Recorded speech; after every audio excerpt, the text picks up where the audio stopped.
if you want to be able to keep on adding muscle mass when you're getting older, you have to improve the efficiency of your cardiovascular system, because it tends to go down, the cardiovascular system, as you're getting older. And the less efficient your cardiovascular system is, the less likely your body is to allow you to keep that muscle mass on you. Because your body doesn't care if you look good for the beach or for the club. It only cares if it's going to survive. Welcome to the Legendary Life Podcast. Tune in with millions of listeners around the globe as celebrity fitness trainer Ted Rice interviews world-renowned experts on the topics of health, fitness, nutrition, longevity, personal development, and more. It's a fun and enlightening way to learn, and the insights you get here will help you upgrade your health, transform your body, and live your best life ever. I've got an amazing interview for you today. I have Christian Thibaudeau, the world-renowned strength coach, back on the show. I had Christian on the show for episode 211, the 7 most common fitness mistakes you're making and what to do about it. It was an epic 2-hour episode that I think is the most downloaded episode that we've had on the show. It's certainly the most shared on Facebook. If you haven't listened to that, I highly recommend it. We'll link to that in the show notes for this episode, but 211, the 7 most common fitness mistakes you're making and what to do about them. So today, Christian is back on the show, and we dig a bit deeper into some personal struggles that he's had to go through health-wise. And I also share a little bit of what I've had to go through health-wise. The reason is, I believe there's this misconception that so many people have outside the health and fitness industry when they're looking at strength coaches like Christian, when they're looking at people like me, like, oh, those guys live and breathe health. Well, you're going to hear how Christian was doing a lot of the wrong things and how some health scares got him to change his ways. Yes, he was strong, he was athletic, he was muscular and built, but he wasn't healthy. And today it's all about like this new approach. Christian is 39, I'm 40 years old. We're more concerned with living a badass life well into our 40s, 50s, 60s, etc. And we talk today about how to do that. And Christian brings it like always. He is such a wealth of knowledge and so generous with his time. It's another long episode, but packed with important information on how you can stay in shape, badass shape that is, into your 40s, 50s, and beyond. Welcome back to the show, my friend. Hey, glad to be on, Deb. Yeah, and I had to interrupt you because we were having this great conversation about injuries. I was injured. I was taken out for the better part of 2 months because of an injury to my back. I'm fully recovered, but you were telling me this incredible story of how you've had some heart issues, some health issues, some things that you've had to overcome, but yet the perspective that most people have, including myself, of you is that you're this larger than life strength coach guy. But can you talk a little bit about some of the health problems you've had and some of the ones that stem from genetic factors? I would say that it's not extraordinary. I think it's pretty dumb of me. That's what it is, kind of story is. It actually started out because we were talking about, I think, to miss time from training. And the only time I really missed a lot of time from training was about 3 years ago when I had a heart attack. I had to stay away from the gym for about 4 or 5 months. But that actually started like 10 years ago, probably even further along than that. But what happened is that 10 years ago, when I was on my honeymoon with my wife in Aruba, I got stung by this weird looking insect, right? And right before the end of the trip, I started to have like severe pneumonia-like symptoms. And they continued when I got home, but I still kept on training. You know how we are. I mean, we always go to the gym no matter what. Even if Absolutely. We feel really, really bad, we don't want to miss a workout. And that's actually a period I was training really, really hard because my honeymoon was 2 weeks, didn't train much over there. So I really want to make a good comeback. So because of the physical activity, the virus actually spread to my heart. And that viral attack on my heart led to heart failure. So that led to my first heart issue. And ever since then, I've been having some cardiac problem. It took me about 3 years to get back to a normal heart function. So to give you an idea, I could lift fairly heavy weights, but as long as I stayed under 5 reps. If I moved over 5 reps, it felt like I was running a marathon and I couldn't control my effort. So it took me about 3 years to get back into proper shape to train the way I like. But then what happened was my wife started doing CrossFit. So I started doing CrossFit myself just so that we can have an activity together, and that was training.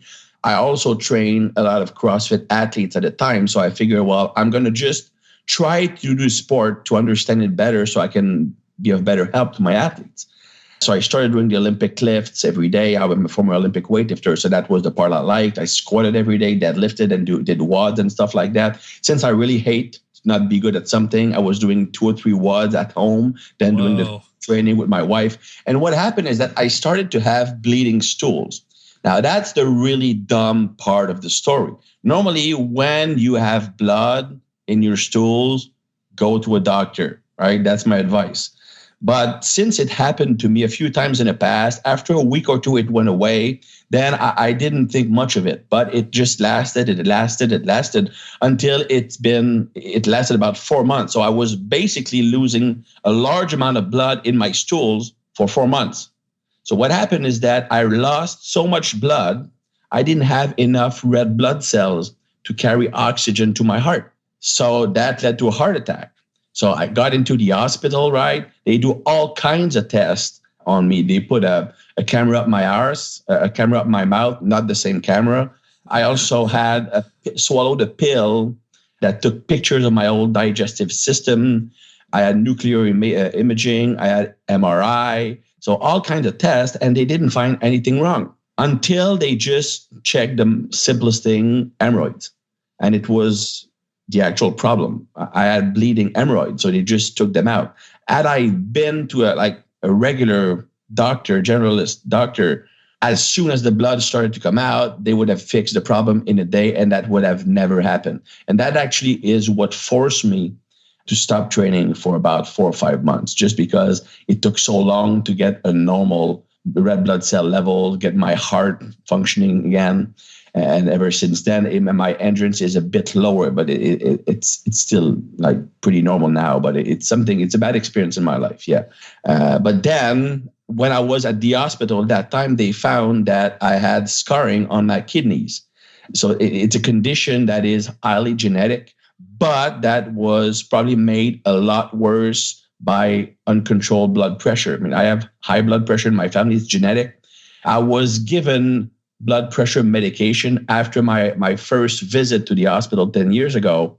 But you know how blood pressure is. You don't feel different when you have high blood pressure or not until it's like very, very high. So I feel I'm cured, so I don't need these pills anymore. So I spent 8 years without taking blood pressure medication, carrying more weight than I should have carried on my own size, training twice a day, and eating tons and tons of proteins, which created tremendous stress on my kidneys and led to the condition I now have. So it's really a lot of bad decision from somebody who thought he was indestructible.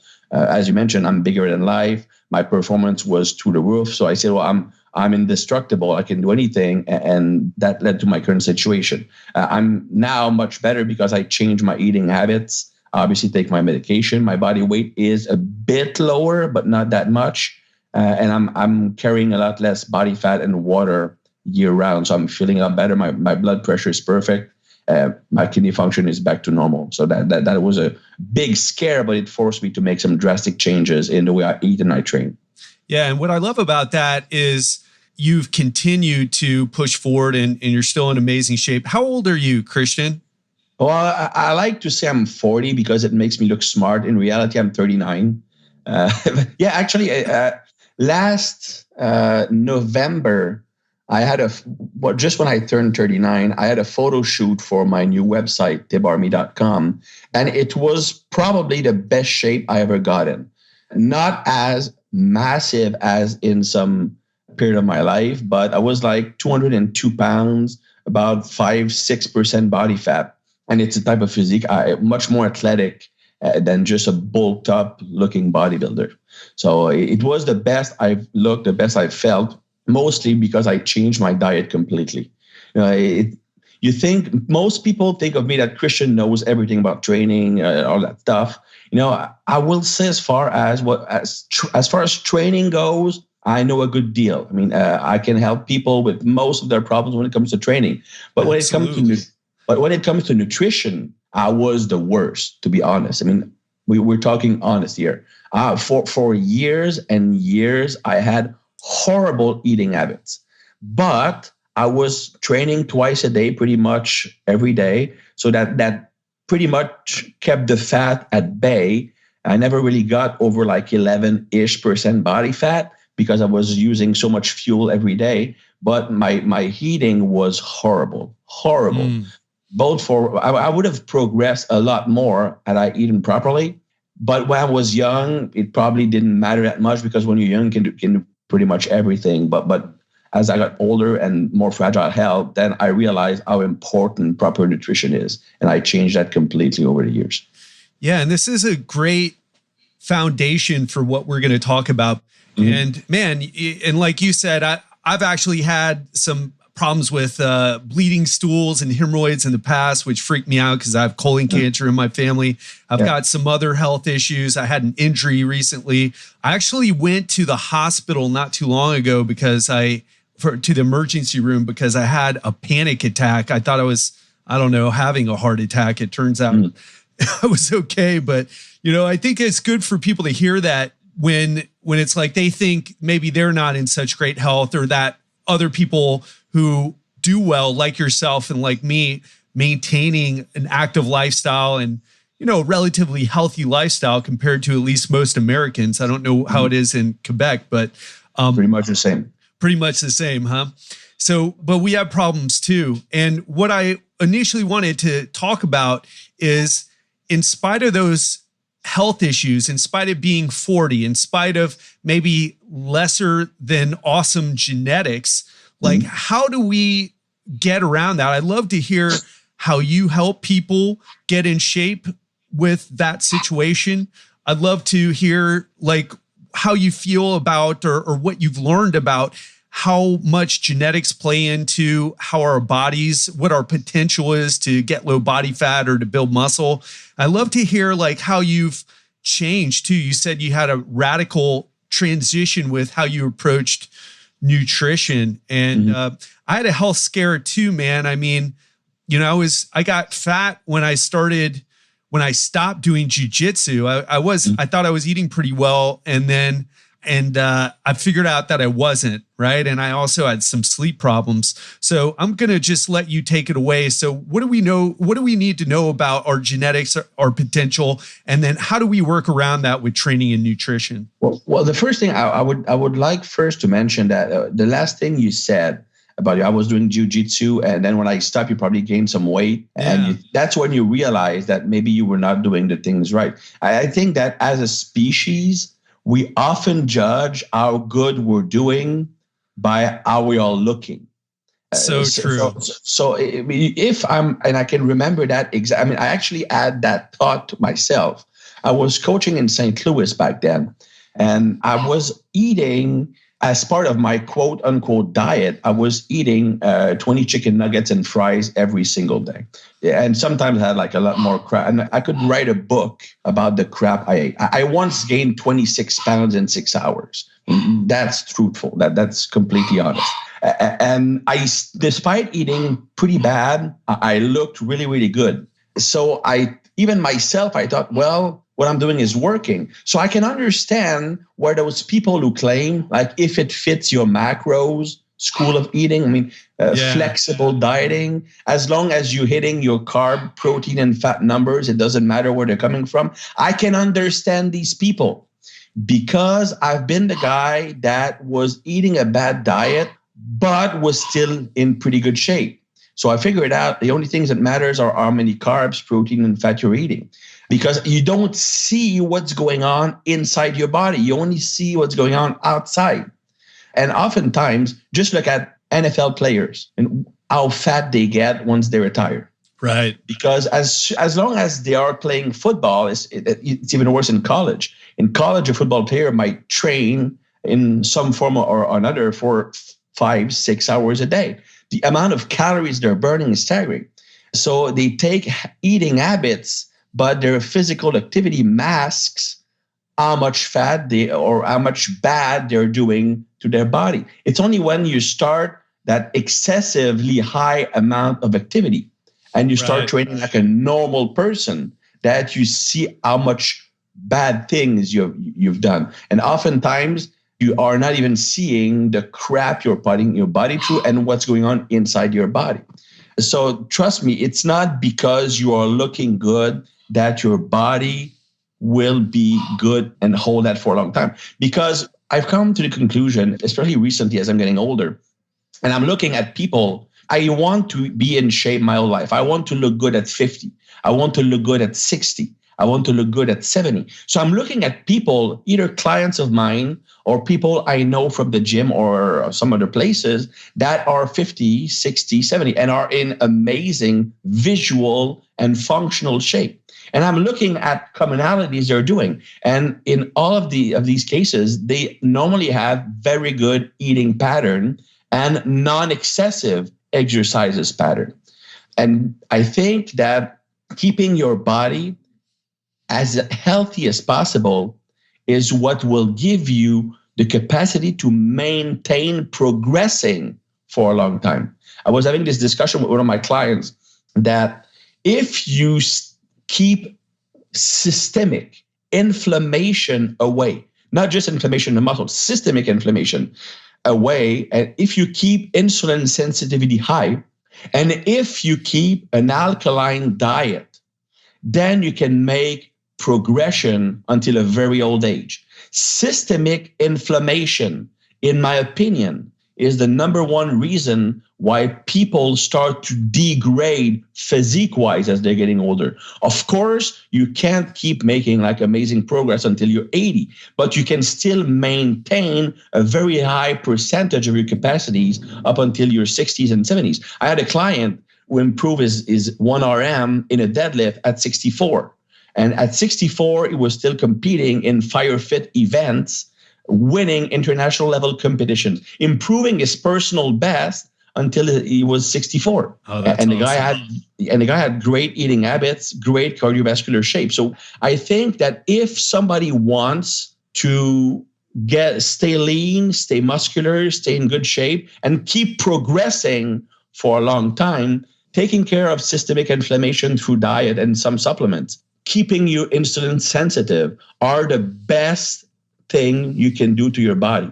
And also, I believe that doing more, I don't like to call it functional training, but exercises that require speed of movement, that requires amplitude of movement, and that require resistance are keys to keeping you younger. To me, there is a difference between training to maximize strength and size and training to optimize your body as you're getting older. It goes back to two systems, the Mtor and the AMPK pathways. Now, Mtor is basically the light switch that turn on muscle growth. Right. When you turn on Mtor, you activate protein synthesis, which means that you're building more muscle. So if you want to maximize muscle growth, you want to maximize Mtor activation. Now, AMPK, on the other hand, happens mostly when you're burning lots of fuel. So it's great for increasing the loss of fat, mobilization of fat, keeping your heart healthy. But it can also inhibit part of the Mtor activation. That's why I don't like to do cardio, like low intensity cardio and bodybuilding work in the same workout. I'd rather have two separate sessions or do them on separate days because one will inhibit the other. Now, if you want to maximize muscle growth, get maximum strength, you want to maximize Mtor activation.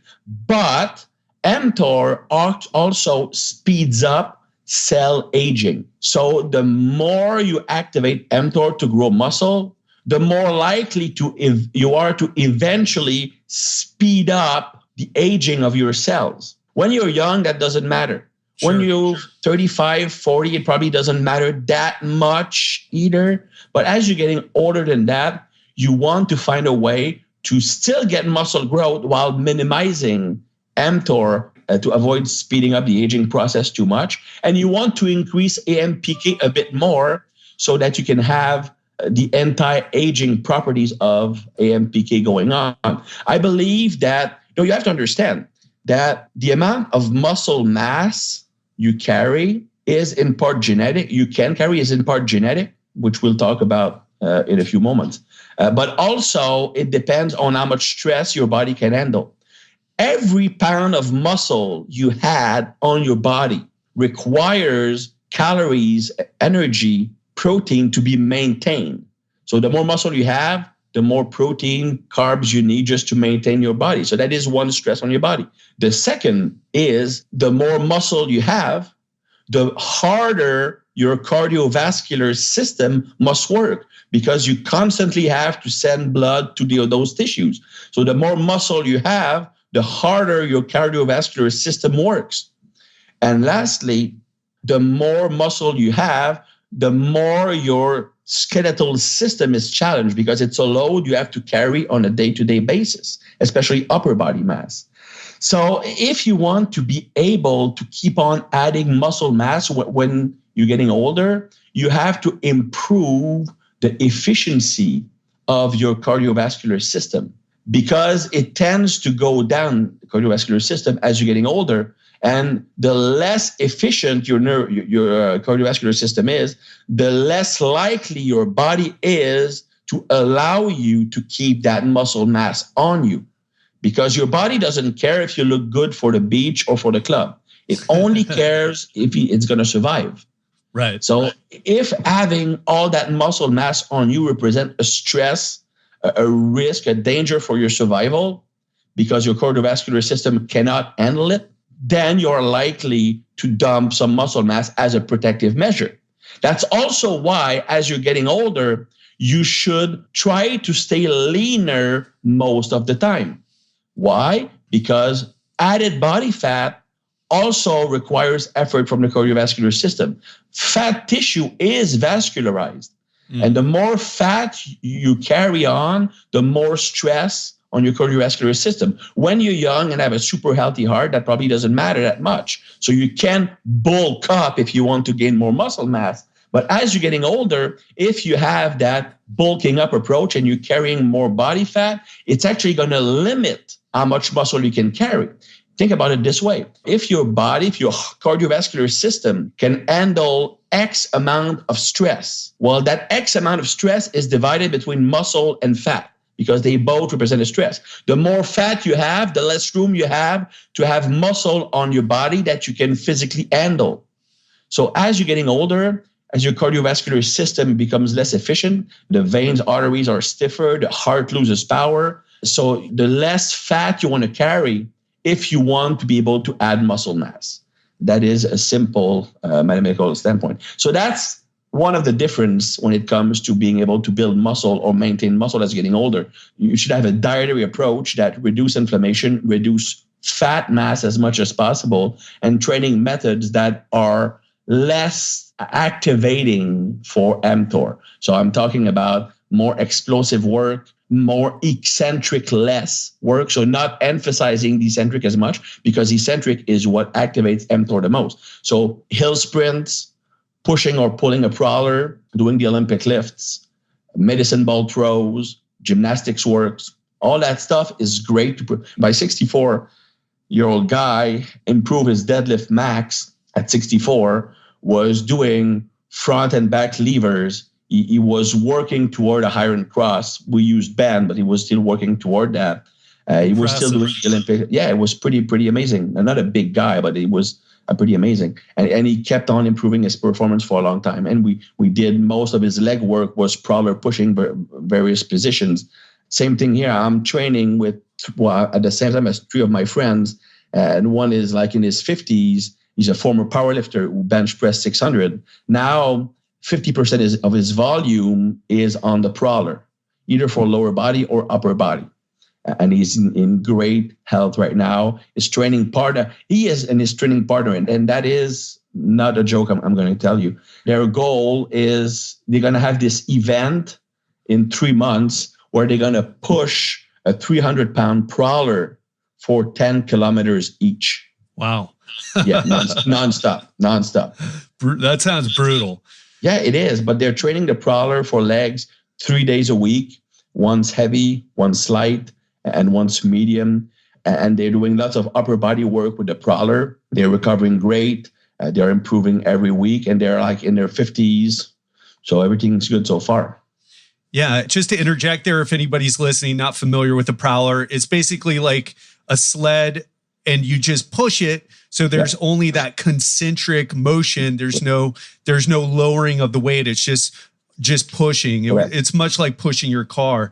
What I really like about the prowler is that, as you mentioned, it has no eccentric. So it doesn't cause any muscle damage. So you have the strengthening effect because you are pushing heavy weights, but you're not getting the muscle trauma that you have from heavy squats and stuff like that. So if you want to minimize mTOR activation, like I mentioned, and age better, it's a great tool. But it can also be used for athletes who are in season. If I'm a football player, I can't have sore legs for 4 days or when I'm playing a game.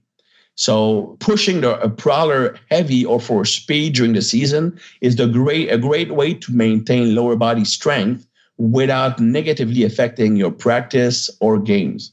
Well said. And Christian, you mentioned so much in the past few minutes about mTOR activation and how it's great for building muscle, but as we age, it starts to also accelerate aging. Like you said, you talked about maintaining insulin sensitivity, and you also talked about how important it is to have a highly functioning cardiovascular system to not only fuel our muscles to allow us to grow muscle, but also to keep our hearts healthy. Nothing worse than a guy who is strong, who gets winded when he walks up a flight or two of stairs. So I'm very curious because I've talked a lot about aerobic exercise, and I'll tell you, Christian, I used to make fun of people who said walking was great exercise. Then Joel Jameson actually is someone who really changed my mind about that, about working on aerobic conditioning and really getting that aerobic system. A lot of people who heard you talk about the cardiovascular system, they're thinking, oh yeah, high intensity interval training, anything that gets me really, really out of breath, that's my cardio, right? So I can lift weights or get really out of breath or run sprints. Or what do you have to say about how you approach improving that cardiovascular efficiency to allow for muscle mass and also for health? Well, high intensity intervals are great. I mean, they are a great tool. You can do them like on a bike, on a treadmill, or jogging, or you can use kettlebells. You can use farmer's walk. You can use any implement. So basically you can even strike a tire. You hit a tire hard, very hard for 30 seconds. Then you rest 30 seconds, very hard, 30 seconds, rest 30. Or you can use a rowing apparatus, stuff like that. So that is definitely a part of it. I think that people, we say cardio, but in reality, there is at least 3 different components. I call it energy systems work. There is the low intensity, steady state cardio, like stuff that lasts 30, 45, 60 minutes at a fairly moderate pace. I mean, we often see that type of training as the devil when it comes to building muscle. I think that it is a mistake. It's not super effective at getting leaner. But again, remember what I said earlier. We tend to judge the efficacy of something by the effect it has on our outside appearance. So if I'm doing low intensity cardio for 45 minutes a day, for example, oftentimes it won't make me look that much better. I mean, it's moderately effective at losing fat. It can actually maybe makes you flatter. In some people, it might hurt muscle growth if they do too much of it. But you don't understand that it is still a decent way to improve the health of your cardiovascular system. I'm not talking about the strength of your heart. I mean, when people think about the health of their cardiovascular system, they think, I think a strong heart that can send a lot of blood. Forgetting that strong heart, intervals or complexes that I'm going to talk about later are more effective. But low intensity cardio is very effective at improving the health of the vascular system. And it's part of the process. It's part of what we want to accomplish. It's good to have a very strong heart, but if your blood vessels are stiff and damaged, it won't do you any good. It might actually lead to problems. So the low intensity stuff does have its place in making you healthier. I'm not saying it's the most effective method. Maybe you only need it once a week. Maybe you only need to take long walks. I walk my dogs every single day. Well, they're pugs, so they don't really walk that fast. To me, if I walk my pugs for an hour and a half, even if it's low intensity, it does have a benefit of improving the health of my vascular system. Now, after that, if I want to improve the function of the heart itself, you might want to go to the high intensity stuff like intervals. Personally, I don't really use intervals per se. When I use intervals, it's loaded intervals. So intervals on training equipment that you have a resistance on. Could be pushing the crawler. So for example, right now, I'm preparing a girl for a physique contest. So she's often doing bouts of like 30 seconds crawler pushing with 30 seconds rest. That is one of the intervals we're doing. We often do intervals on the rowing ergometer because you have resistance in your legs and back.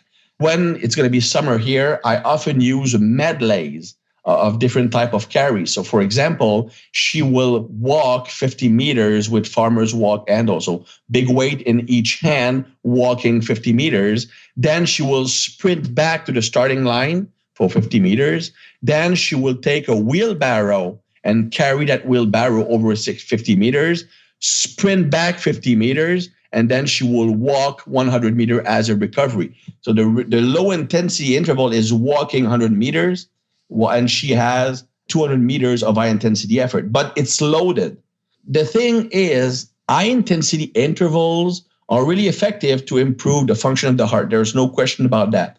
But they also burn a lot of glycogen and raise AMPK. Now, if all you want is to prevent aging, and if you're past 40, intervals are an amazing tool.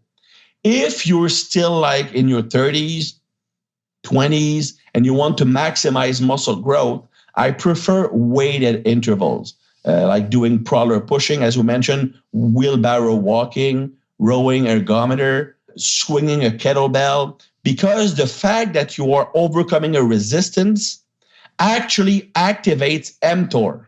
So you are getting the MPK from the cardio, quote unquote, but it's balanced out by an increase in Mtor. So it won't make you lose muscle mass. Whereas every time you do, even intervals can lead to a loss of muscle mass, especially if you are dieting down, because they have the potential to jack up cortisol, which is a hormone that is released when you have to mobilize lots of energy. So if I'm on a fat loss diet, cortisol is high because you need to mobilize those carbs and fat for energy. And then when you're training, you're jacking up cortisol even more. And the more intensely you train, the more cortisol you release. And that can actually be negative on muscle mass and hormonal health. So that's why I prefer to have intervals with added weight when it comes to changing body composition. But when it comes to cardio, if you want to call it that, you have the foundation low intensity work that improves the vascular system. And then you have high intensity stuff that improves heart health. One of my favorite ways to do that, if somebody likes to lift weight but hates cardio, is I like to do circuit training, but fairly heavy. So for example, in a workout, somebody could do, let's say, power clean for 3 reps, back squat for 5 reps, and overhead press for 5 reps. And we just roll through these exercises with about 30 seconds of rest in between. So that is still fairly heavy lifting. So it has the feel of heavy lifting, but the density of the workload greatly improves the strength of the heart. It doesn't do that much for the vascular system, but it's great for the strength of the heart. Another way, to me, I think the best way to improve the strength of your heart is probably kibi swings, using intervals. What is that, Christian? What did you call it? kettlebell swings. Kettlebell swing. Okay. Yeah, TDs.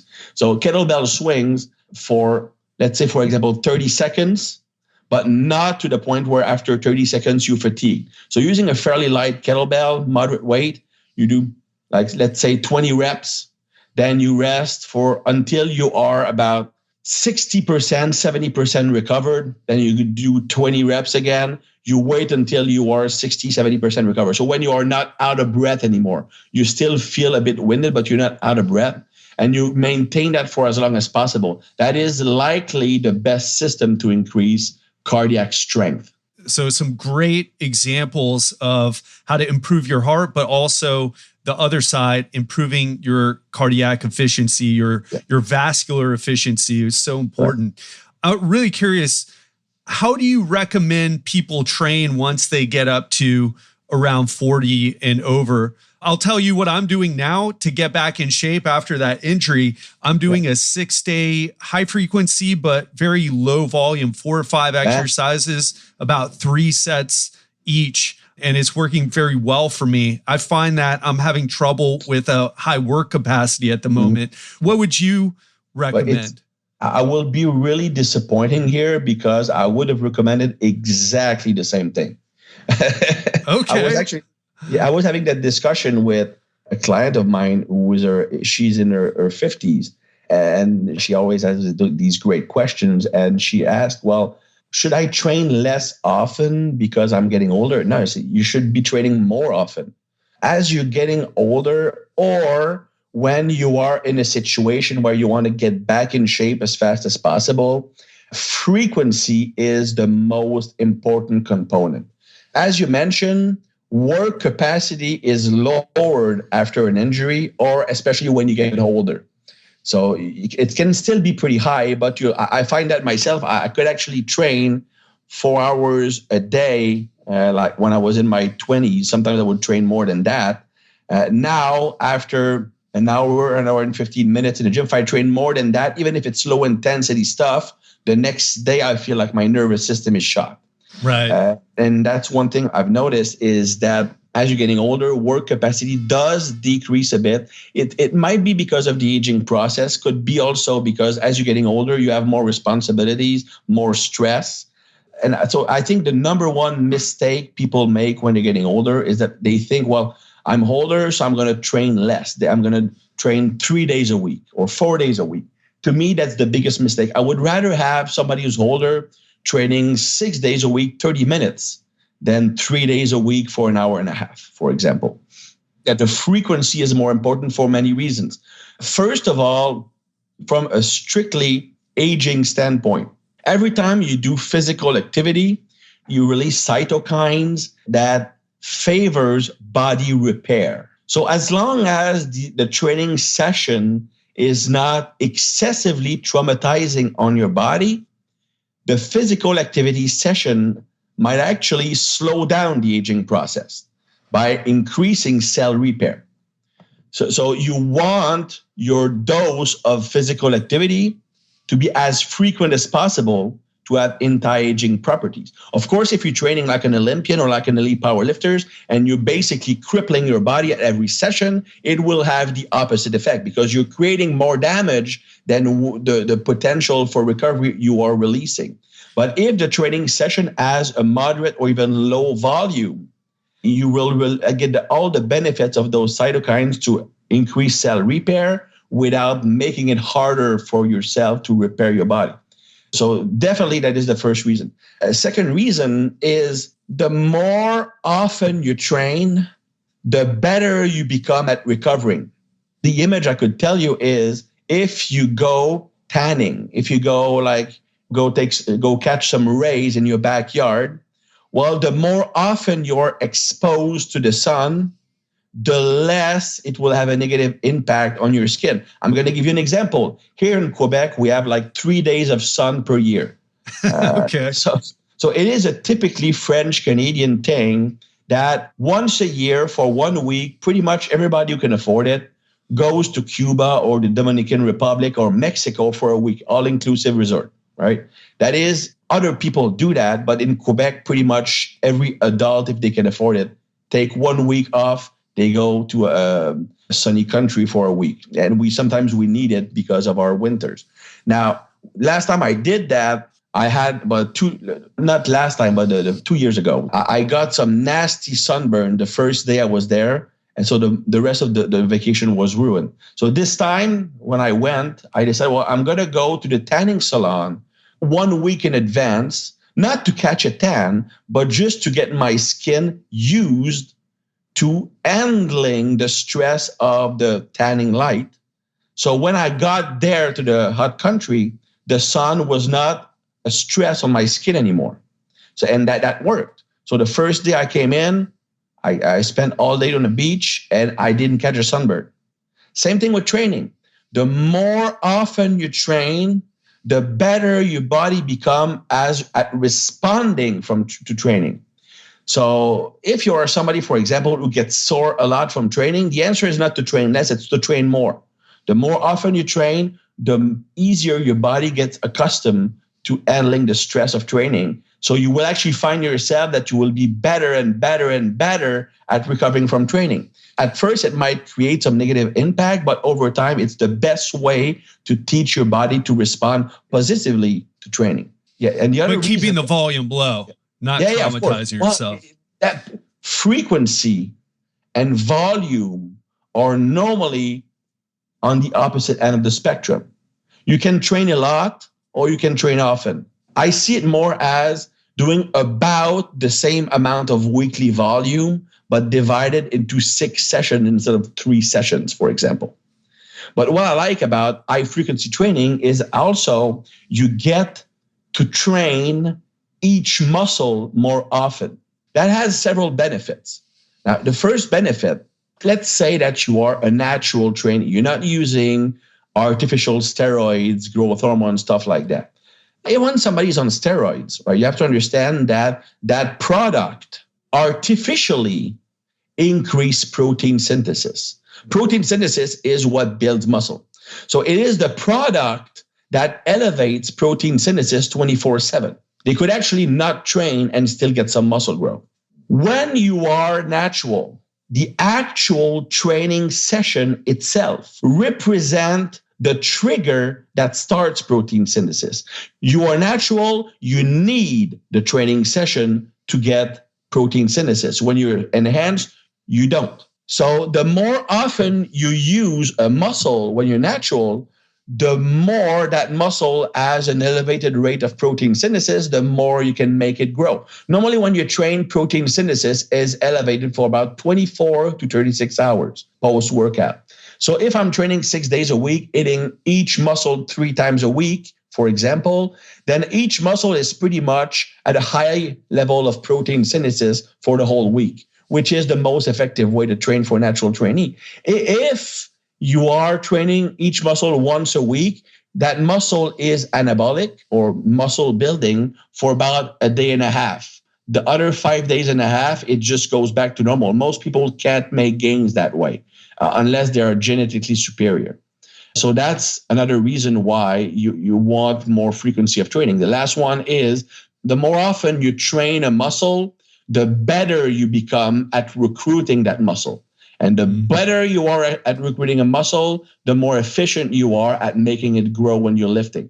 So for all these reasons, somebody should train more often, especially if they're getting older. But again, as you mentioned, you have to decrease the daily workload to compensate for the increase in frequency. Yeah, and I was just reiterating what you had said, not only in this interview, but also in your last. And I took that to heart because I was doing actually a higher frequency and high volume routine with gymnastic bodies.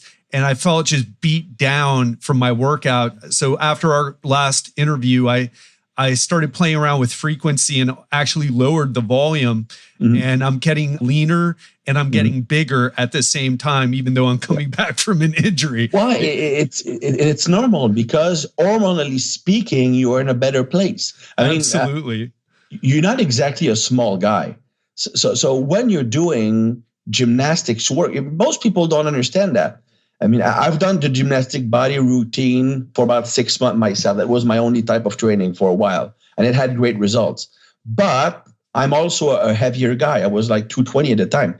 Most people don't realize that elite gymnasts are about 135, 140. They look huge because they're super lean and muscular, but their body weight is actually not that heavy. If you're 200 or 220, the amount of stress on your body from these gymnastic exercises is about twice as high as for a smaller gymnast. On top of that, your body is not yet efficient at these movements, so that represents even more stress. So if you're doing a high volume of work on gymnastic works, it's like doing a very high volume of deadlift and squats heavy. Your cortisol level will be through the roof. And if your cortisol level is always excessively elevated, it's almost impossible to build muscle because it's a catabolic hormone. It's also an hormone that, if it's constantly elevated, can favor fat retention and water retention. So if you manipulate hormone the right way, you're actually going to get better results. But you're probably like me. We are people who love training. We are stimulus addict. So we always want to do more. It's not that we feel that we need to do more. We like to do more. And so that we are our own worst enemies. Yeah, absolutely. But I'll tell you what, because Christopher Sommer, who's a brilliant dude, and it's a great program, but he tries to work you up to 5 sets of everything.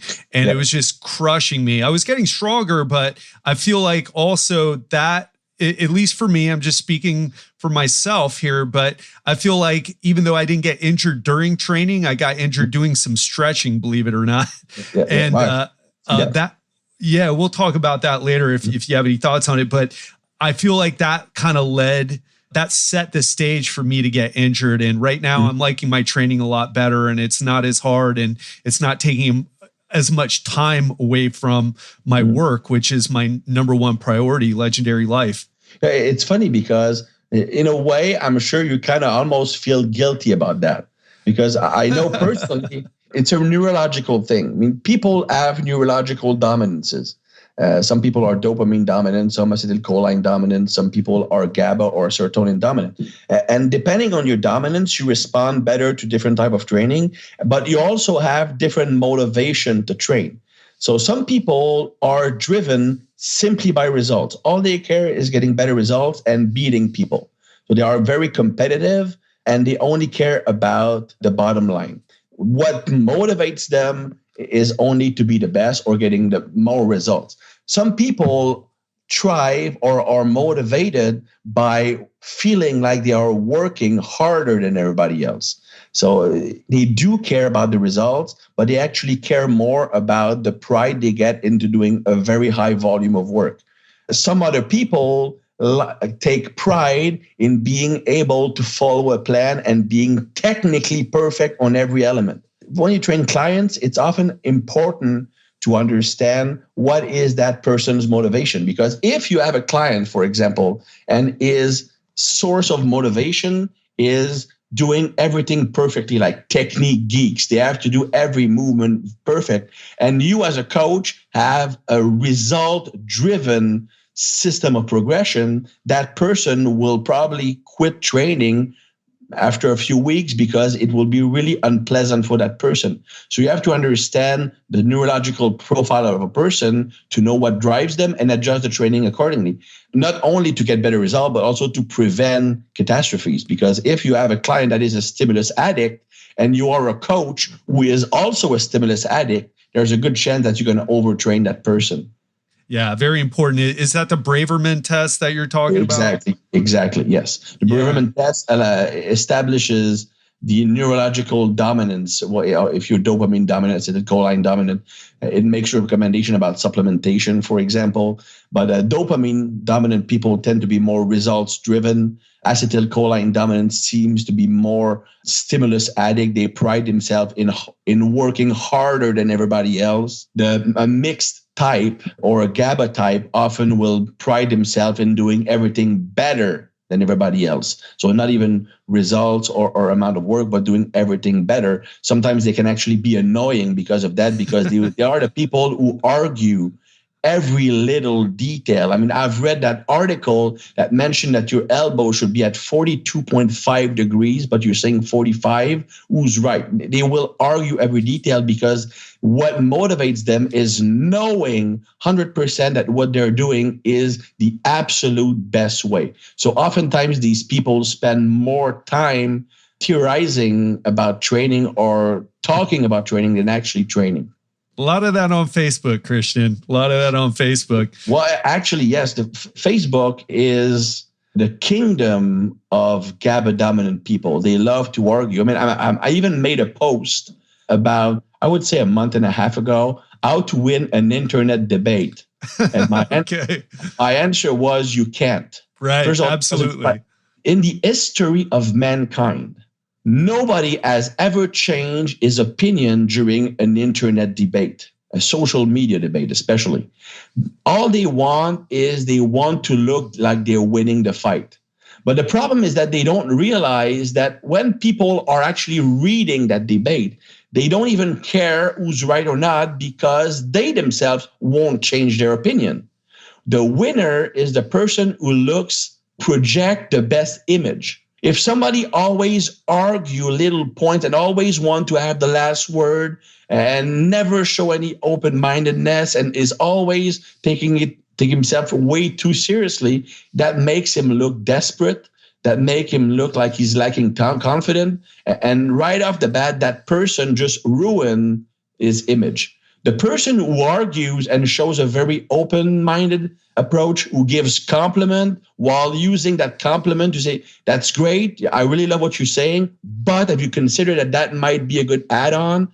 Basically, the person who wins the online argument is the person that sounds like the one you'd like to have a beer with.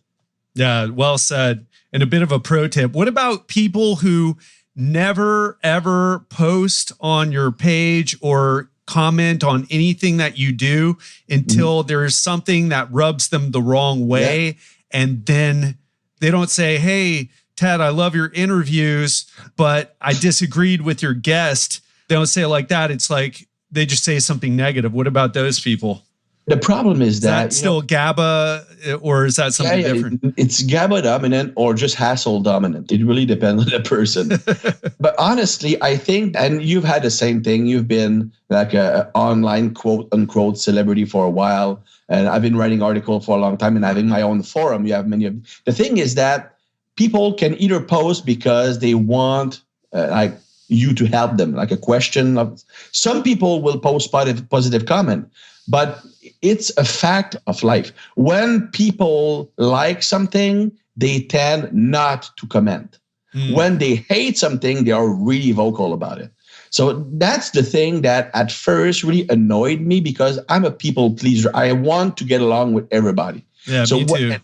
The slightest negative comment I got like really hurt my feelings until I realized, well, it's probably that for every one of these bad comments, I have 1,000 people who are taking the exact opposite, but you don't take the time just to say, good job, I agree with what you said. You will only mention the things you don't agree with, and oftentimes you're really vocal in a bad way about them.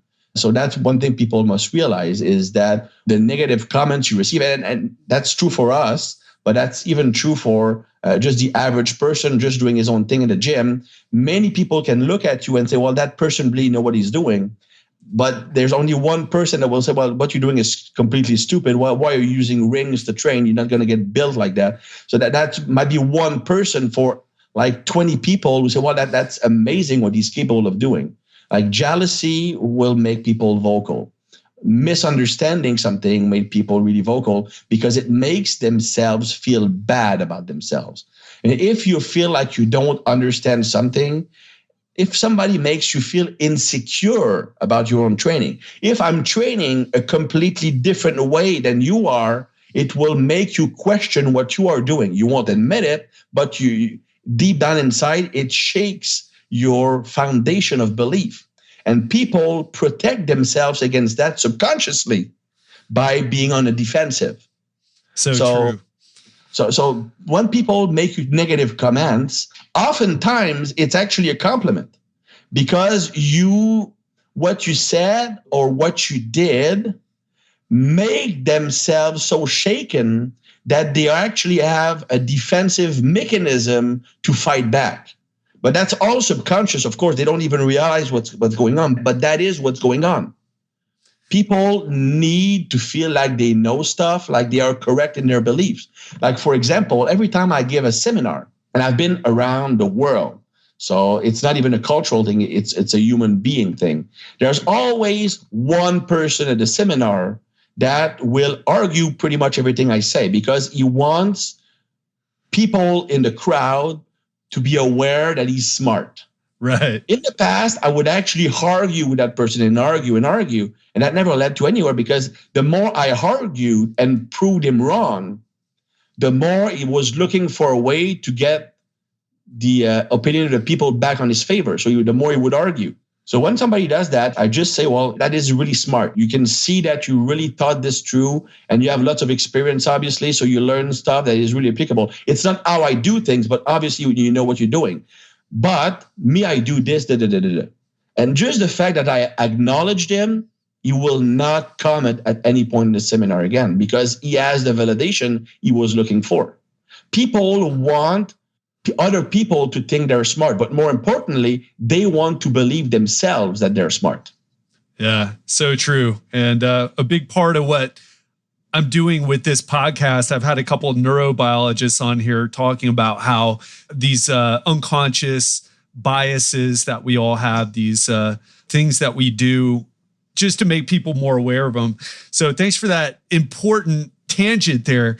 I'd like to bring it back a little bit because we can do another interview sometime and talk about the Braverman and perhaps like what that means for supplementation. I know nootropics are hot and people respond differently based on their brain chemistries, but I'd love to bring it back to what you were saying about managing systemic inflammation, about maintaining insulin sensitivity, and what you've done to rein in your diet, what you recommend now, what you do yourself. And before you answer, I want to tell you, I had recently found out that my hemoglobin A1C was a little high. It was in the pre-diabetic range. And I'm not exactly a carb junkie, but I started reading and I read that also protein jacks up your insulin levels. It also increases Mtor activation. And if I say anything and it's wrong, you can feel free to correct me later, Christian. But I started reining in my protein because at that time I wasn't training often enough to handle the amount of protein that I was eating. And Giselle was putting in double chicken breasts in these salads that she was making. And she probably ate maybe half of one chicken breast. And then I would just eat the other thing. And now I had her only use one chicken breast for both of us. And I would still eat the same amount because I'm just an unconscious eater a lot of the time. But man, what do you have to say about systemic inflammation, how we can affect it with diet and supplementation, and also maintaining insulin sensitivity so we can be healthy and maintain this great physique that we're building with all this exercise that you're recommending? Well, first of all, I really agree with the point you made about eating too much protein. First of all, the first step I did myself was, except for some rare cases, I actually stopped consuming any powdered protein, even around workout. I will take amino acids, but I don't take powdered protein anymore. Interesting.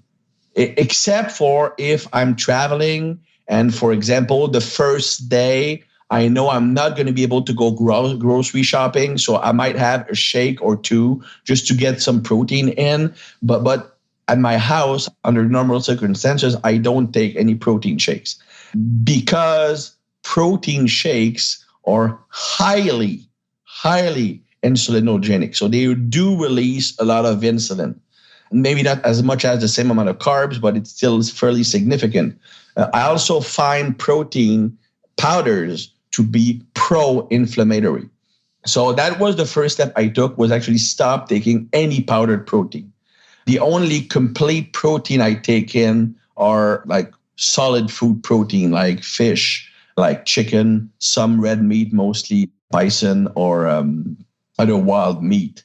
But cutting out that powdered protein really made me leaner and flush a lot of excess water. And you have to remember that water retention is one of the best signs of systemic inflammation. People say, okay, for example, typical bodybuilder. He looks bloated because he gained water. So, well, that doesn't matter. It's only water. When I get ripped for my contest, the water will just flush away. Of course. But the fact that you were retaining half of the Pacific Ocean on your body tells me that there's something wrong. The body doesn't hold water for fun. Holding water is a defense mechanism. It's not something that your body is looking forward to. It's, hey, let's carry 7 more pounds on my body and stress my structures even more. That's going to be fun. It doesn't think like that, right? So when you are retaining excessive water, it is a sign of systemic inflammation. And it means that something is wrong with you. And instead of saying, well, it doesn't matter, it's just water. No, it is wrong. It does matter. So look for what is causing that inflammation and get rid of it, because in the grand scheme of things, keeping your body healthier, reducing the load on your body, the stress on your body will make you progress much faster and also age better and be healthier. So that's one thing. People don't need as much protein as they think, especially if they're natural, because you can't even utilize that to build muscle anyway. I mean, past, I would say 0.8 grams per pound or 1 gram per pound at the very, very end, if you're really training hard, there's no added benefit in taking on more protein. You're not going to use that to build muscle. You're just going to turn that into sugar. So in glucose. So it also creates an overload on the digestive system. You have to understand that protein foods are acidic, and you want your diet to be as alkaline as possible.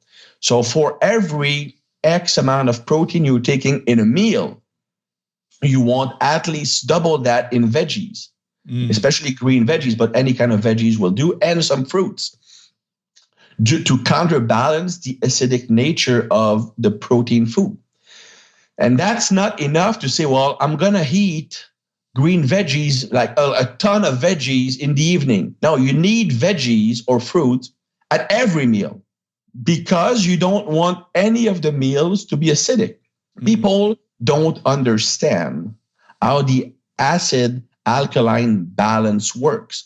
All right, they say, well, they point out, well, it's proven that the pH of the body, the acidity of the body, never changed throughout the day. So the acid-alkaline theory is bullcrap. No, it's because you don't understand how it works. Yes, if you measure the acidity of your body, it's always pretty much the same. But that is not because there's no impact on consuming acid or alkaline foods. It's because your body is great at rebalancing itself. But we want to avoid your body working extra hard to rebalance itself. For example, if you consume a high acid load in a meal, right? And you don't have the alkaline load to compensate, your body has to use its own resources to rebalance its pH. So now in your body, you have several substances that can be used to do that. First of all, you have calcium and phosphorus. So you can actually break down bone to mobilize phosphorus and calcium to deacidify your body. Now, with women, that can lead straight to osteoporosis, right? But that can also make your bone a bit weaker and more likely to get injured. Now, you can also use glutamine. So the amino acid glutamine in a very high amount can deacidify the body. So if I'm eating an acid load, I can actually break down muscle tissue, which is protein, to release glutamine to deacidify the body. So I'm basically eating my muscle to reduce the acidity of my body. The last substance you can use is sodium bicarbonate that can be produced by the pancreas or by the kidneys. So it actually stresses the insulin system to produce sodium bicarbonate, or it can stress the kidneys. And any way you look at it, if you don't consume alkaline food to compensate acidic food, you are mobilizing elements that causes stress on your body. Of course, you maintain a stable pH because the body cannot function if the pH is out of whack. But it's what the body is doing to keep in balance that has a negative impact. If you constantly, see that how weird that is. If I'm over consuming protein to get more muscle, I could actually lower my muscle gain by having to break down muscle tissue to deacidify the body with glutamine. See how messed up that is? Yeah, absolutely. So you don't need a very high level of protein to build muscle. The strategy I personally use, I only have 3 solid meals per day, right? Sometimes I even have 2, but it's, let's say, 3 solid meals, which are acceptable amount of protein, lots of green veggies. Normally I have 3 stalks of broccoli, some cucumbers, then I will have fats in there. So I will have 1 teaspoon of olive oil and 1 teaspoon of fish oil. Sometimes I also have 1 teaspoon of coconut oil. It really depends. And if I want carbs, normally it's going to be fruits that are low in glucose, for example, or high in fibers. So berries. I actually like pineapple, even though it's high-ish in glucose, because pineapple has anti-inflammatory effect. So it actually compensates. Mangoes are pretty good in fighting inflammation also. So these are good choices. I personally don't eat a lot of rice. It's just because I don't really like it. But I don't see it as a problem as long as the quantities are kept fairly low. Most people who say they don't handle carbs well, it's oftentimes because they have too much at one sitting. Right. So it's really... You can having 200 grams of carbs per day will have a totally different impact on how you look if you eat it all at once or if it's spread over 4 meals, for example. Because if I'm having like 200 grams of carbs at dinner, like from rice or from bread or whatever, if I don't handle carbs well, I'm going to bloat up really easily from that, causing water retention, which is a sign of inflammation, systemic inflammation, probably in the digestive system. That's why people who also are gluten sensitive will get water retention when they eat some type of carbs, because it's a reaction to the gluten that causes inflammation, that causes water retention. So these are recommendations I make. Now, as far as my dietary guidelines go, personally, I started to have really good results when I added fats in my diet. I made the same mistake that most people make when they go on a quote low carbs diet. Now, right. For me, low carbs is anything below 100 grams of carbs. I mean, it doesn't have to be ketogenic to be low carbs. But if you go lowish carbs, most people, they just lower carbs, but they don't increase their fat and they feel like crap. And since they don't have a steady energy source from their diet, because if you have no carbs or very little of it, you have very low fat and you have protein. Now, protein is not really efficiently used for energy purposes. So what happens is that you actually elevate cortisol throughout the day because you need the cortisol to mobilize energy. So that makes it really, really stressful in the body, really hard to build muscle. Now, for me, I started to feel good and perform well and look good when I added fat to my lowish carb diet. So again, 3 times a day, I have 1 teaspoon of olive oil, 1 teaspoon of fish oil, and sometimes I'll have coconut oil in there. I think that it's really important to have a balance of fat. A lot of people start taking fish oil and they don't notice anything. It's because you need a balance in all the types of fat: saturated, monounsaturated, polyunsaturated. So you can't just jack up the polyunsaturated like fish oil and expect drastic result. You need a balance of all the fat. So that's why I like to combine fish oil and olive oil. And since I'm eating either chicken or beef, then I do have my saturated fat in there, which you need. You do need saturated fat to keep cholesterol and testosterone high. So, and if I don't have red meat on a day, I'll have coconut oil to have my saturated fats in there. So you need a balance of all the fats, not just really elevate the ones that are perceived as the good ones.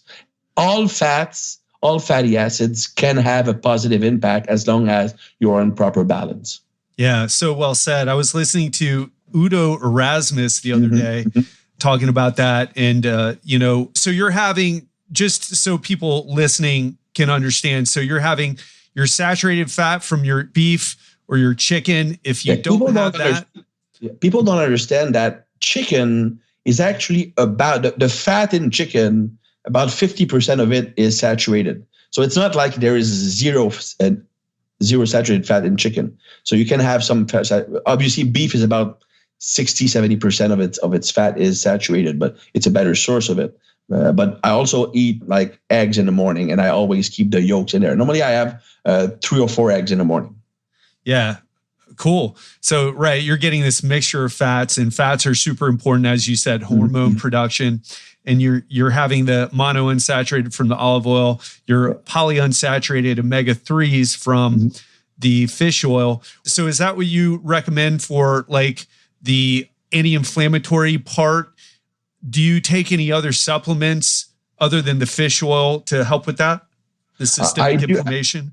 I do take high amounts of curcumin on a daily basis, but it has to be with piperine because it increases absorption, and curcumin has to be consumed at the same time as fat. So it is with my main meals. I personally take as much as 3 grams of curcumin 3 times a day, but that's because studies have shown that high doses of curcumin actually improve kidney function, or in people who are at risk of kidney problems. So I went with the highest dosage recommended in studies, which was 9 grams. But for most people, I would say that 500 mg of curcumin with piperine and fats at the same time will be really effective at lowering systemic inflammation. People who are training hard, so putting a high load on their body, are probably looking at taking a grams 3 times a day. Got it. And I was reading that when you just take the curcumin by itself or turmeric by itself, it tends to get absorbed in the small intestine instead of affecting you more systemically. Yeah. So that's why you take the fat and the piperine, which is a compound to help with absorption, to get it past the small intestine, get it into circulation throughout your entire body. Exactly. I also like to take glutamine. Glutamine. Yeah, you said high doses of glutamine. Yeah. How many grams are we talking about, and when do you take them?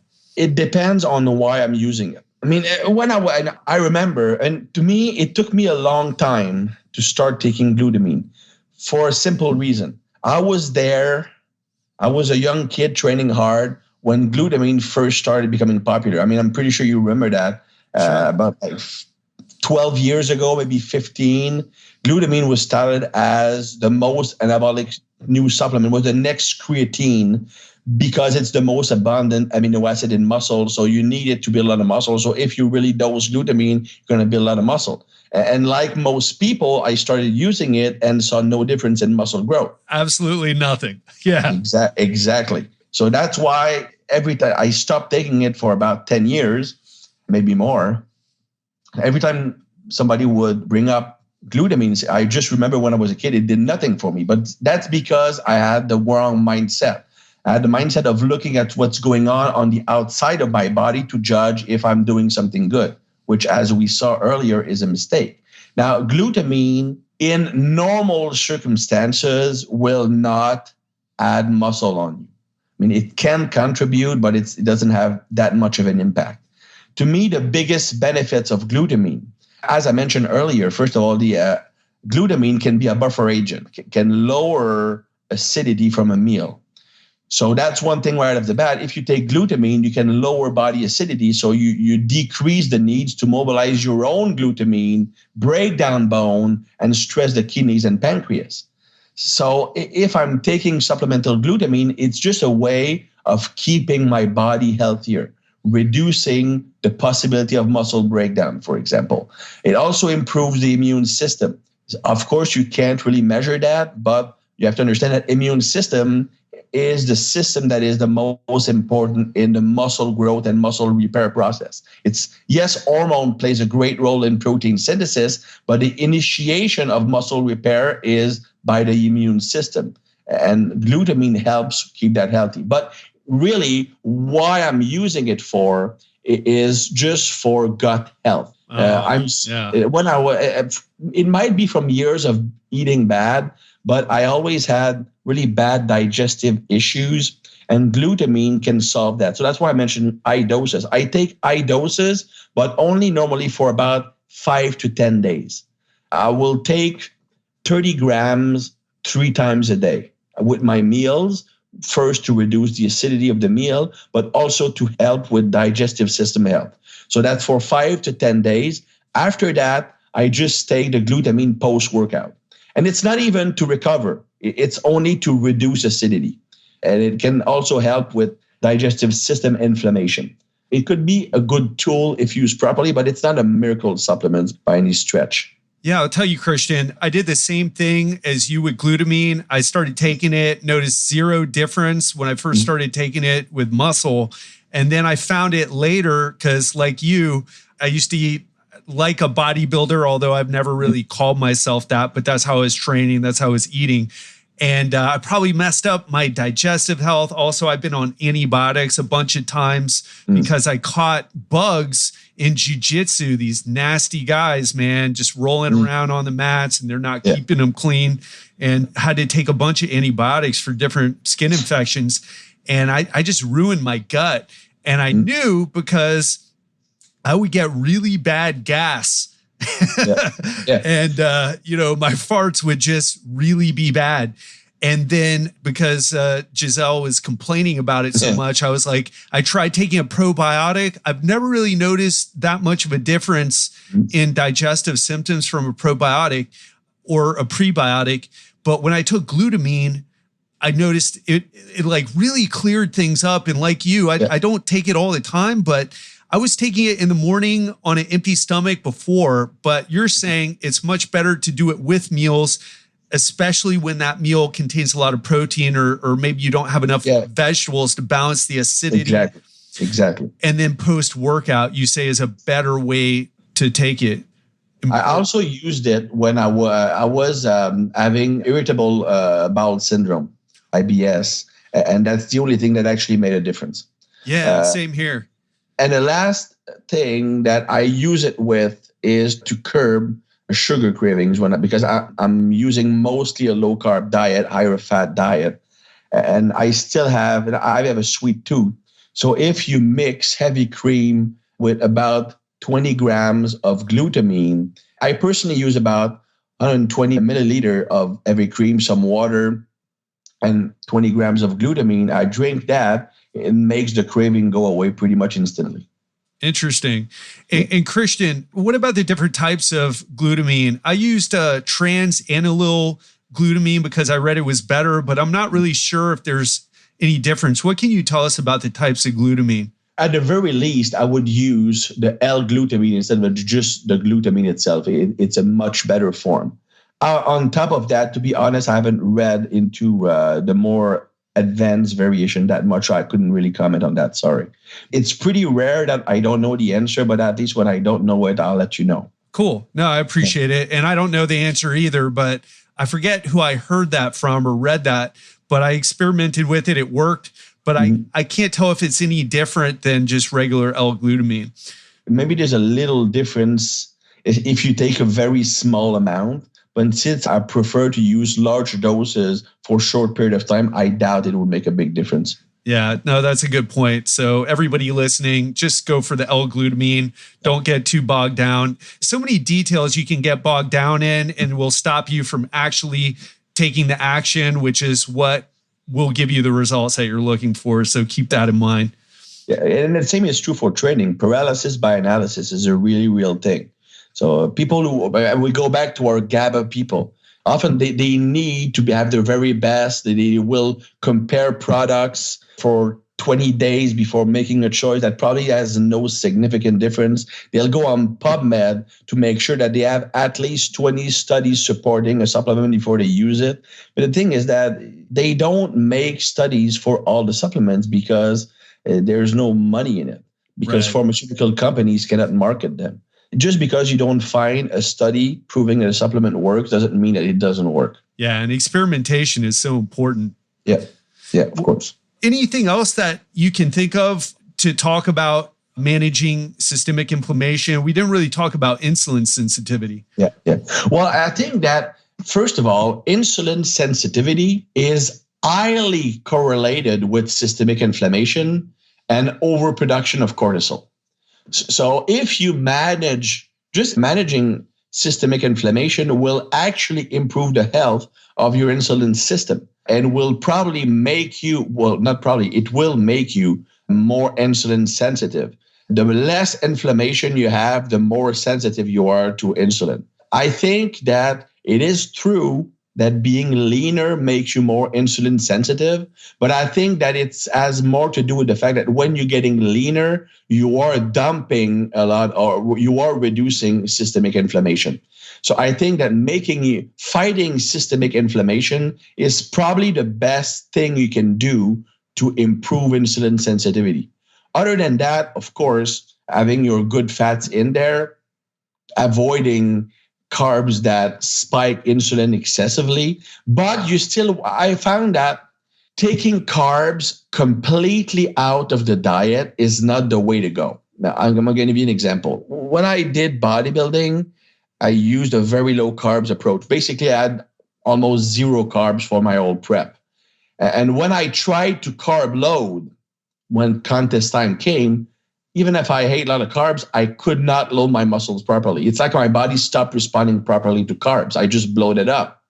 I think that if you get rid of carbs completely, at first, insulin sensitivity improves. It's not because, in my opinion, you're reducing carbs. It's because you probably have more good fats in your diet. But at first, insulin sensitivity improves also because you're dumping lots of water and you're dumping lots of fat. So you're becoming more sensitive, not because of the lack of carbs, but because you're giving a break to your insulin system and you are also dumping fat and water. But the more you progresses on that low carb diet, your body actually, it will become more sensitive to carbs, but it actually overproduce insulin because it's not good at dealing with carbs because it doesn't see any carbs. So after a while, you kind of lose the enzymes required to handle carbs properly. So personally, I still like to keep, depending on the size of the person, but me personally, when I go low carbs, it's about 100 grams of carbs per day. I still want some carbs in there to keep my body good at tolerating them and responding to them. I just increase my fats for the lowered carbs.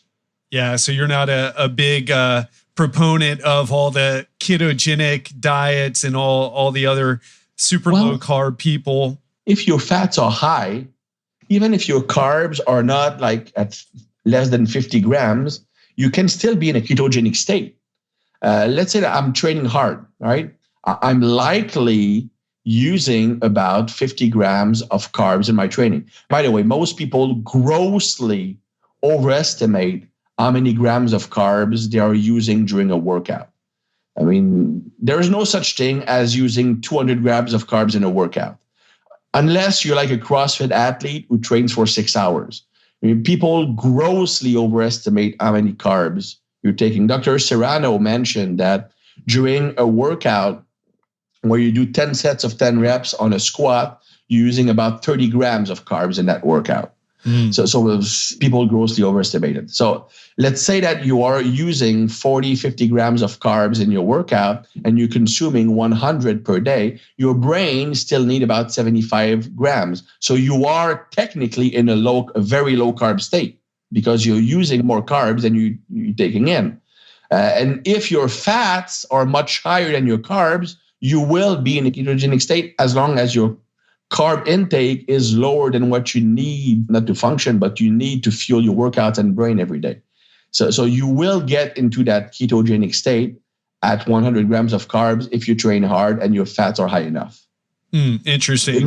It might take longer to get there. You might not establish ketosis in 2, 3, 4 days, but if you do that without having a cheat day, after a few weeks, you are likely producing a high level of ketones.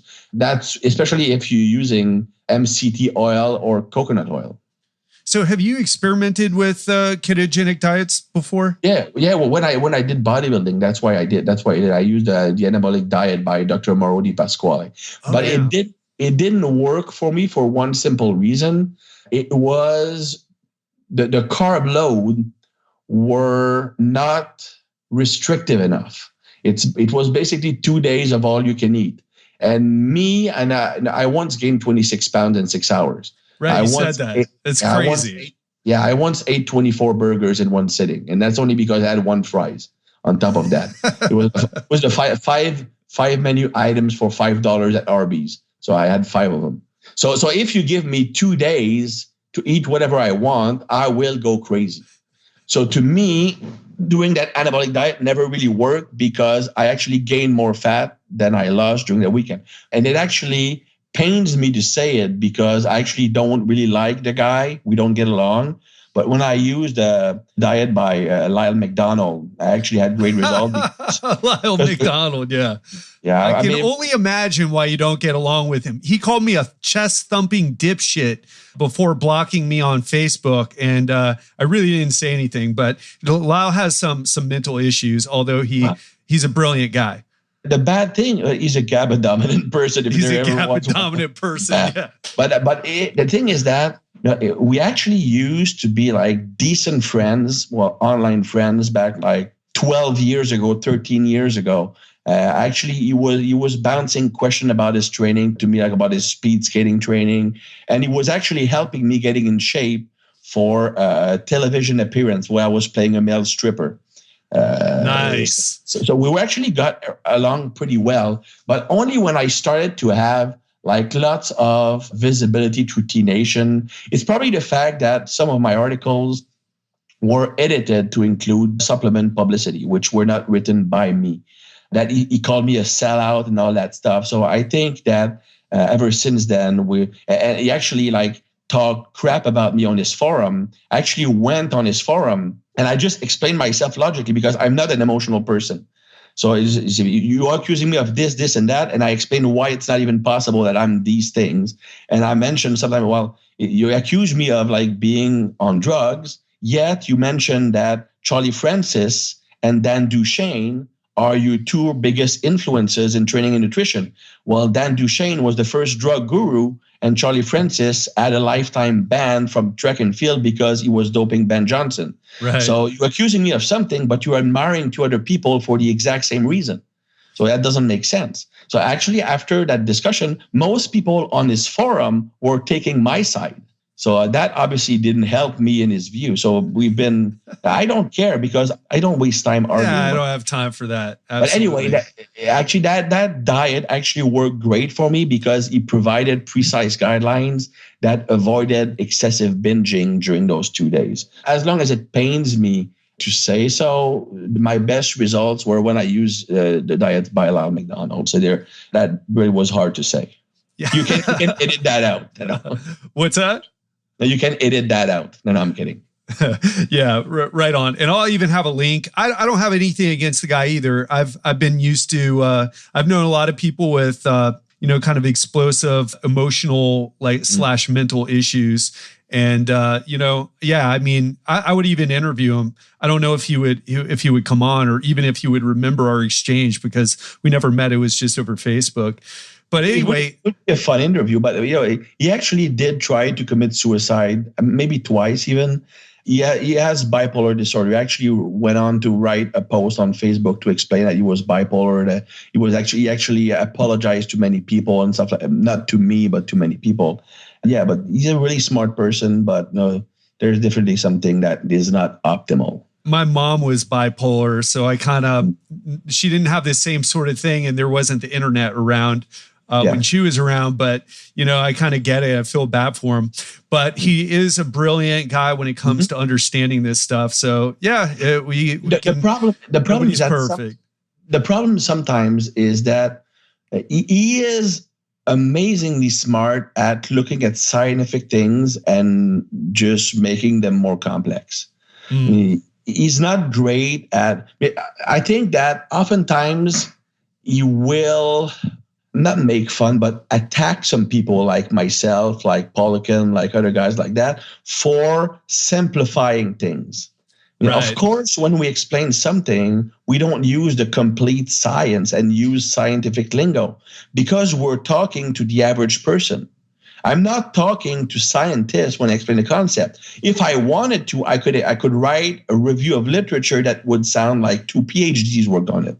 But my crowd is the average person in the gym that need to understand why something works. They don't care if they don't understand the exact science. They need to know why it works and convince them that it works and make them passionate about that thing. It's different to write. You wrote like a paper on Olympic weightlifting that was like 300 pages long. Most people on the internet, and we have statistics about that, will not read past an article that is about 2,000 words. So, of course, if you write something that has 20,000 words, it might make you look smart. People who share the same passion about knowing the little details, GABA-dominant people, will read that article because they like that. But most people, they won't read it. And really, the point of an article, the point of a seminar, the point of a podcast is not to show how smart you are. Right. The Absolutely. purpose of these things is to help people being better, give them tools to improve their living. If you want to look smarter, go hang with people that are of the same type and do a circle jerk. But it's not the same thing. And don't criticize people because they are appealing to a mass market audience. It feels sometimes that Lyle McDonald attacks everybody that has a small amount of popular success. Well, it's because he doesn't get it. He doesn't get it.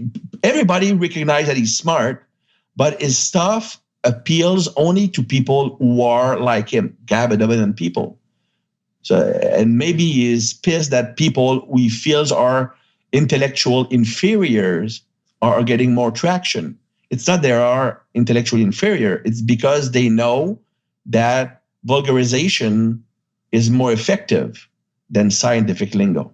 Yeah, well said. And that's why I really appreciate you. I'm somewhere in the middle. I mean, I deal with people. I'm not teaching sports scientists and that. I'm teaching people who have different careers, who have no time or patience to learn all the different jargon so they can understand how they need to lose fat and how they need to train, how they need to eat. So that's why I really appreciate you and what you do. And absolutely, man. And it's such a pleasure to come on, to have you on here, to just share your experience, your wisdom, all your knowledge. And Christian, last time you spoke about loaded stretching, we didn't even have time to get to it, but maybe we can have another in a short while, maybe in a month or two. We still have genetics to talk about. That was we didn't even talk about it. So true. Well, I could talk to you for hours. You're just a wealth of information, and you do such an amazing job at breaking things down and answering questions. And like you said, simplifying things so people can understand and go and implement it into their life. You gave so much practical information. And if you're listening right now, rewind this, go back to the part where Coach Tib was talking about what to do for exercise, how often you should train, the things to strengthen your heart, the strength training medleys, the kettlebell swings. He gave you all sorts of information. He gave you all sorts of information on nutrition. All you got to do is go back and implement it, take some notes. Yeah, let us know how it works for you. But Coach Tib, let's wrap things up for now. Yeah. If anyone wants to find you, they can go to tibarmy.com. That's TIBARMY.com. It's a beautiful website. You can see you're looking awesome, ripped and pumped on in those pictures. I wasn't even pumped, to be honest. I mean, there's nothing I hate worse more than taking pictures. So actually, we hired like a super professional photographer that cost like a ton of money. And the photo shoot lasted about, I would say, 20 minutes. Oh, that's awesome. I didn't pump. I just took off the shirt and just took some picture and walked away. But it was, to be honest, a great editing job. I look decent, but the pictures really do me justice. But it motivates me to get back on the fat loss diet again. Wow. Yeah. Well, like you can't maintain that condition year round if you don't take anything to help you. Yeah, it's so important. That would be a great topic too. I mean, it's just like the women who look at fitness models and they have unrealistic expectations. I mean, when you see people like, I'm not even talking about bodybuilders because it's in a different class, but if you look at even natural bodybuilders or natural fitness models, dudes, they are not like that year round. They will look in shape. They might be like 10, 11% body fat, but they're not 5% ripped all the time. I mean, they dehydrated for those pictures. They probably dieted for 12 weeks just for that photo shoot. So you can't look like that year round and be healthy and happy and progress. It's the process. Yeah, and the diuretics and the clenbuterol. Yeah. I had a firefighter tell me, he was like, oh, well, I took some diuretics to do this photo shoot. They just pee all their water out. They're super, there's just no water in their skin at all. And they look shredded. The veins are popping out. The muscles are striated. You can easily lose 10, 12 pounds of water, but if most of that water is subcutaneous, it actually looks like you just lost 7 pounds of fat. So if you are like 7% body fat, it just makes you look ripped. But the problem is that it is very highly unhealthy. And I'm really conscious about that because of my kidney issues. I mean, dehydrating yourself and high blood pressure is the worst thing you can do for health and performance. Yeah.